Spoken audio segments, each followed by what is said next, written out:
ఎందుకనంటే చంద్రబాబు నాయుడు అనే వ్యక్తి ఎంత దుర్మార్గుడు, ఎంత అన్యాయస్తుడు అనంటే, నిజంగా దేవుడిని కూడా రాజకీయాల కోసం వాడుకోగలగాలి అని ఆలోచన చేయగలిగిన వ్యక్తి ప్రపంచ చరిత్రలో ఎవడు ఉండడు. ఇంత అన్యాయస్తుడు ప్రపంచ చరిత్రలో ఎవడు ఉండడు. దేవుడు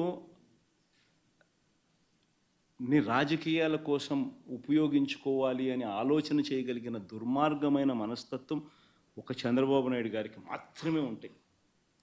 నిజంగా ఇది ఎంత దారుణమైన డైవర్షన్ పాలిటిక్స్ అంటే, ఒకవైపున 100 రోజులు చంద్రబాబు నాయుడు గారి పరిపాలన మీద ప్రజలందరూ కూడా చంద్రబాబు నాయుడు మీద కోపం వెలుపుచుతూ ఉన్నారు.